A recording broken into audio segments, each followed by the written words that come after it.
Welcome back. Do I look tired? Well, maybe that's because this is like the fourth time I've recorded this. I am the worst videographer. I don't know what's going on with me, but I was originally positioned over here, over there, because I didn't want this glowy backlight. Blah, look, I have a halo. Anyway, but in that chair, the way I am positioned, I kept showing you a little bit too much skirt. Just a bit. Not good. Not good. So here I am. I am starting again. So welcome back to Knitting on the Porch. Last week was Mother's Day, and, I had to spend some time with my mother. So no show. No video. It's a video for my blog, not a show. Anyway, unfortunately for my mother, I did not get her her present done in time. It happens. But I am going to show it to you right now. So enjoy my mother's Mother's Day present. It is a finished object. You go, la, whatever music knitters play when they finish something. I know that's what I do. I go, la. No, I really don't. And it's the Earth cowl that I've been talking about for several weeks. So here it is.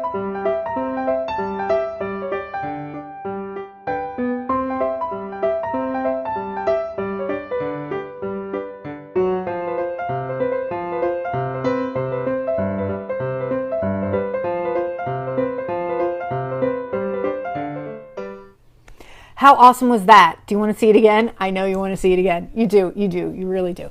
Anyway, as I mentioned to you before, but I will repeat in case there's anybody new here, this was a mystery knit from Fiddleknit Designs.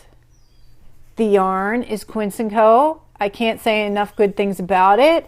And somebody left me a comment on my blog about how expensive it is. And I don't know. I mean, to me, for the quality of yarn that you're getting, it's really not that expensive. At least to me. I mean, maybe I spend too much money on yarn. Could it be? Anyway, one skein is about $8, and it's about 200 yards, maybe. I don't think that's that terrible for a wool silk blend that feels like this. It's so squishy. Anyway, so Fiddleknit's Knit Along and Earth Elemental series. As I embarrassed myself already, I don't know the elements that she's doing. I do know the next one is water, and I am in because I am in for any mystery knit that this woman designs because I like her stuff. If you read my blog, and you should since the video is on the blog, you'll know that I did a post a few weeks back about whether or not a mystery knit is good for you.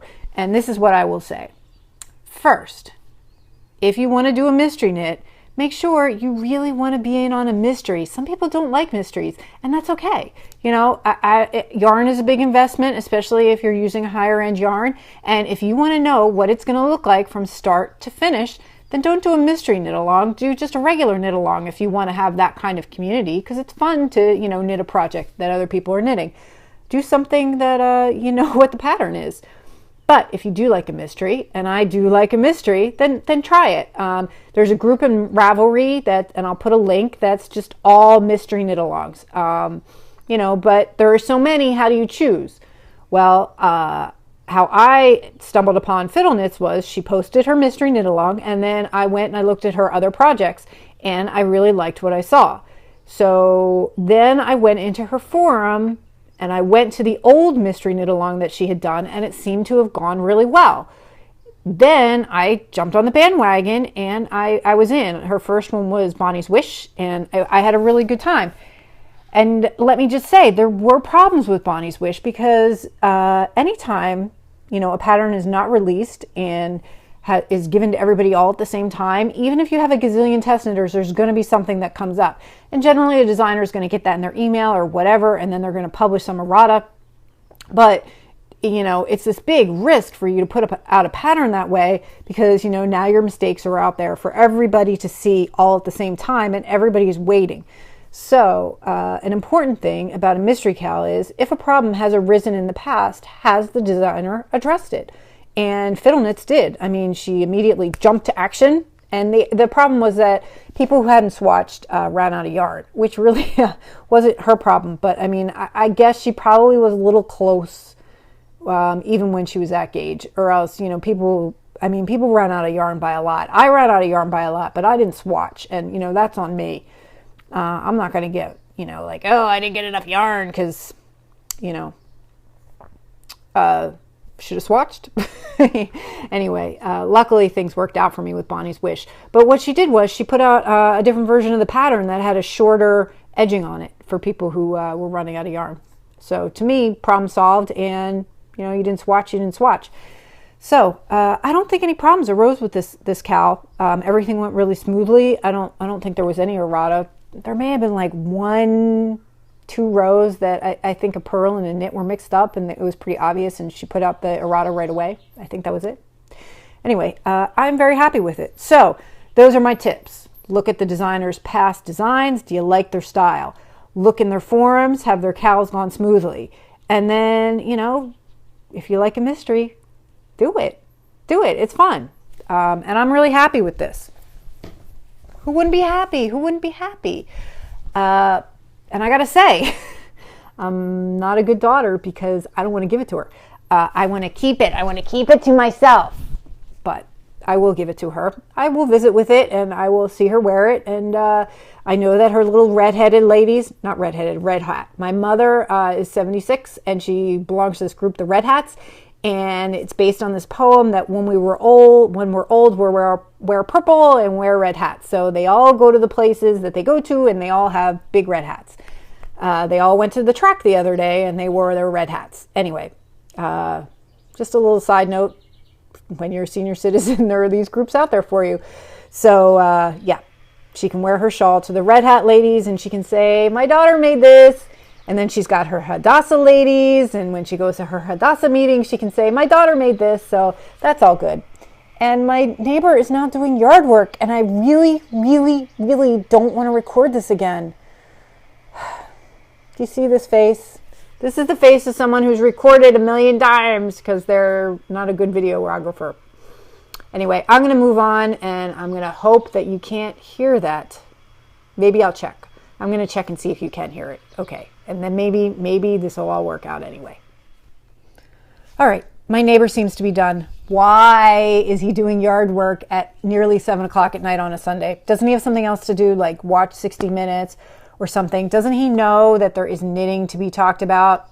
Come on. Anyway, before he starts again, let me show you what I'm working on, and let me try and get this wrapped up because I am really tired.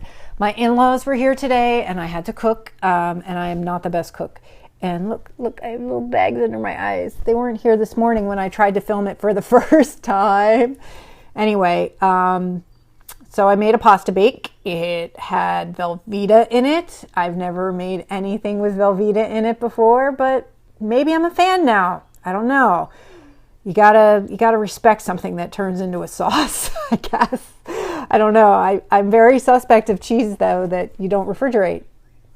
But I have been reminded it's a cheese product, not a cheese.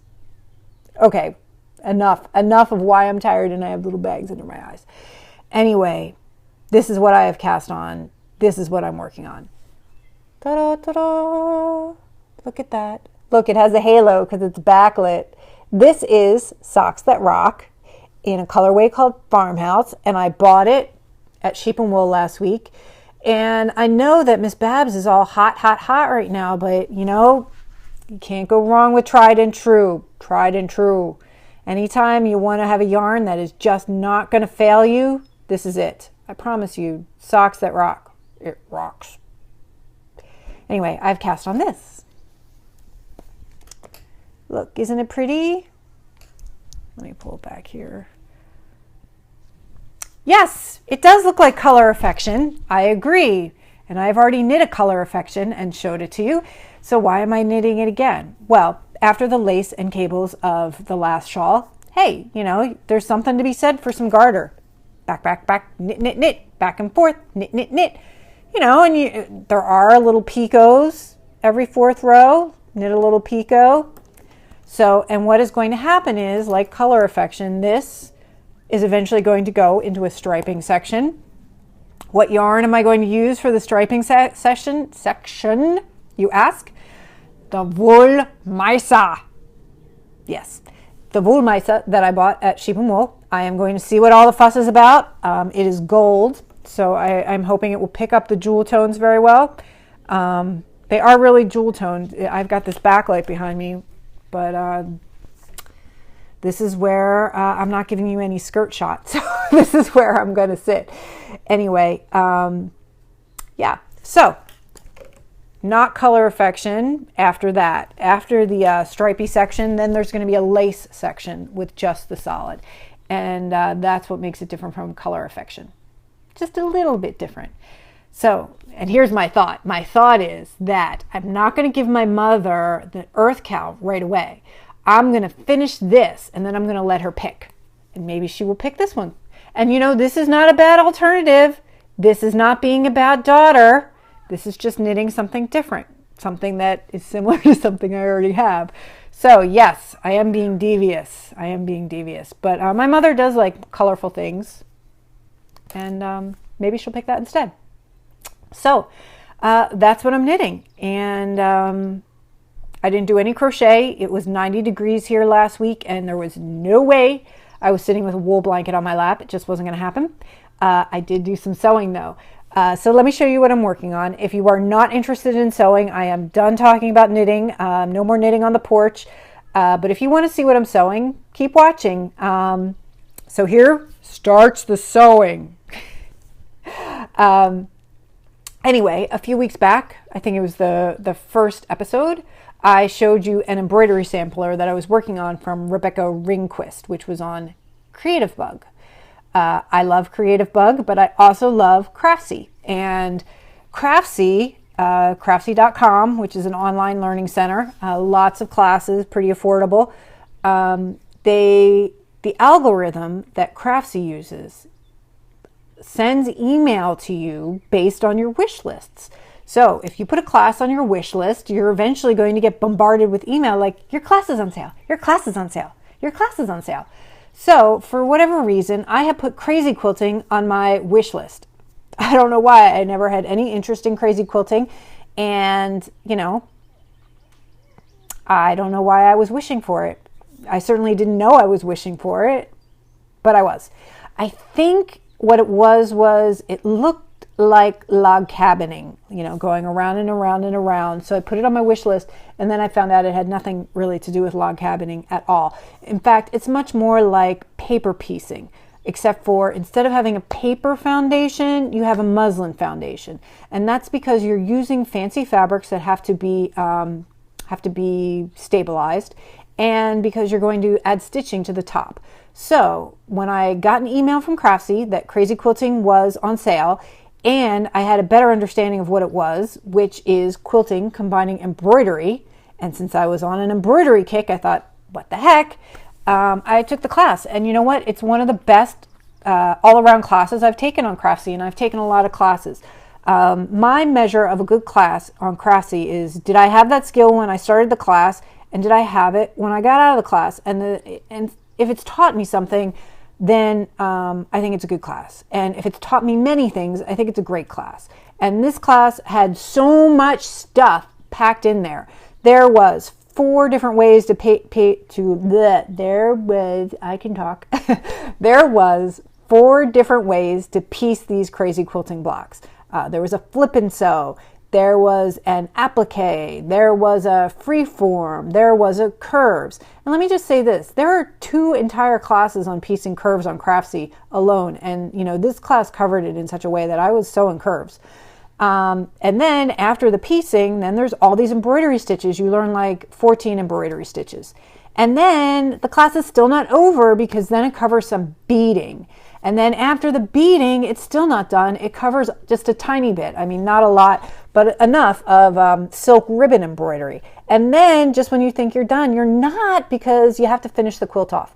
And there's a finishing part of the class. I mean, the class just kept going and going and going. And, you know, if you have any interest in it, take it. It was great. Put it on your wish list. Craftsy will eventually give you a 50 billion emails telling you it's on sale, and you'll take it. So let me show you what I'm talking about. Sorry.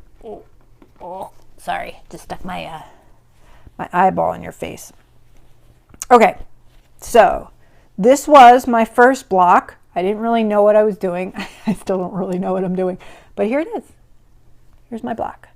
Let me step back a little. Oh, it's upside down. There we go. So we have some silk ribbon. We have a lot of embroidery. Here's some fly stitch. And then here we have, no, this is fly. I'm sorry. This is fly with little French knots. And this one is something else, something similar to fly, but I don't remember. Oh, this is how much I learned in this class. I can't even tell you what I stitched. This is feather stitch. This is fly stitch. These are French knots. Here is some herringbone. Here is some button stitch and some chain stitch. You can't see them really well, but there's beads all on my chain stitch. And we have some buttons and charms. This is stem stitch. And then we have some straight stitch leaves. Anyway, look at all I learned. Look at what I learned. Then I did another block. I like this one so much better.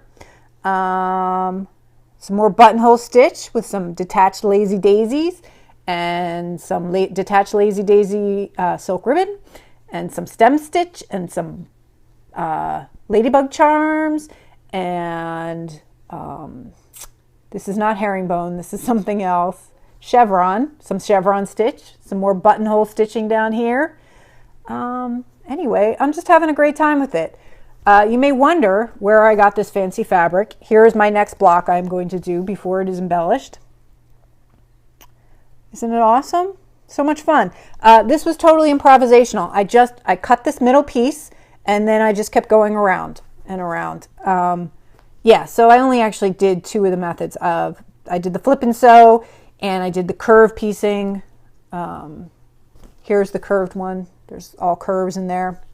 And then I was so ready to get stitching again that I just wanted something really fast. So I did the improvisational one next. I don't have any intention of doing the applique one because the idea of cutting all that freezer paper and then cutting out all the pieces and then appliquing it down doesn't appeal to me when you can do this. And to me, it's fine. I mean, if you want to make a fan or something like that or something really specific, then you're going to have to go the way of the embroidery. Where did I get this fancy fabric? I got it on Etsy, and I will link to the shop because I got to say, when you order fabric scraps, you know, obviously it's a crapshoot. You know, you don't know what's in that box. You just see a picture that's representative of what you're going to get. And for $12, I decided to take a chance, and every piece of fabric I got is usable in one of these crazy quilt projects. You know, I got the box and then I separated it by color, and I think I got 4 or 5 different colorways, and I'm really happy with it. And for $12 plus shipping, I thought it was a pretty good deal. So I think her name is Ann Dances on Etsy, and I'll put a link down at the bottom. And that wraps it up. I am done. I am exhausted. I filmed this half a dozen times. Look at my eyes. I filmed this a half a dozen times. I showed you too much of my underlegs. I had to do pasta bake in the middle there. I got interrupted by my neighbor doing yard work too late at night. And now, for all the excitement of the day, it's still not over because we have a drain that's busted in the basement, and I don't even want to tell you what's coming out of it. But it's so bad that Roto-Rooter is still coming, and it's Sunday night. So I'm going to knit. I'm just going to sit and knit and try and relax. Yeah, or maybe I'll sew. In one of the videos, I talked about sewing and what hand sewing meant to me, and I forgot to do it again. So I'll just say a little bit. I am not a big fan of having a lot of embroidery hoops hanging on my wall. It's just not my style. Neither is this crazy quilting stuff. I don't have a lot of lace and bits and bobbins and beads and all that stuff in my house. I do live in an old stone house. You can see the stone back here. This is my porch, but that's what my house is made out of. Hardwood floor and stone. And I do have some antiques in the house, just stuff from my grandparents. Nothing good, just like, you know, kitschy vintage stuff with modern furniture, and not too modern, but you know, nothing crazy. And lace and beads and bobbins and bits and blah blah blah. You know, that's just not my style. You know, a lot of people take this fabric and they make purses and they make pillows and they make wall hangings. And I know I'm not going to make a purse, but I would, you know, that's not something I would carry. I'll probably this is going to be a 4-patch. It's going to go like this, you know, and then there's the other two are going to be done. And it is going to be wall hanging, and I'll hang it in my craft room. And I don't think it's going to see my living room. When I get better at it, I can see making a pillow. I think a pillow would be really pretty, you know, a decorative pillow. That'd be good. But I am thinking journal covers. I think a crazy quilted journal cover with like some, you know, freeform, you know, machine stitching, like, you know, journal, secrets, things like that, in sketch stitch would be kind of cool. So that's where I might be going with that. So why am I sewing these things that I don't like? I just like it. You know, I like the beading. I like pulling my thread in and out. You know, I get lost and I go someplace else when I'm doing these things. It's very relaxing in a way that knitting isn't. Knitting to me is all about muscle memory, and you know, I just do it. It's something that I do with my hands when I'm watching TV or I'm on the train, or you know, even if I'm following a chart, it's in my hands, and that's what I do. This is kind of work a little bit, but thoughtful work, thoughtful handwork, and I like that it's not fast. I like that it's slow. This takes a long time doing these stitches. Even just the process of threading the needle sometimes takes me forever. So I'm really enjoying it. And if you want something that's slow and thoughtful, try it. Can't hurt. Well, maybe it could. I don't know. You could poke yourself. But that's it. I think I already said goodbye for the night, and I'm going to say goodbye again. So I will be back next week. Hopefully I will have started the Wollmeise section, and I can tell you about the Wollmeise, and hopefully my segment about the product I was going to show you, I will get that in order so that I don't have a big QVC fail moment. And who knows, maybe I'll even cast on something else, because I'll get bored of just doing garter. And maybe I'll have my 4-patch finished. And if you don't knit, you'll just turn that part off anyway. Okay? All right, see ya. Bye.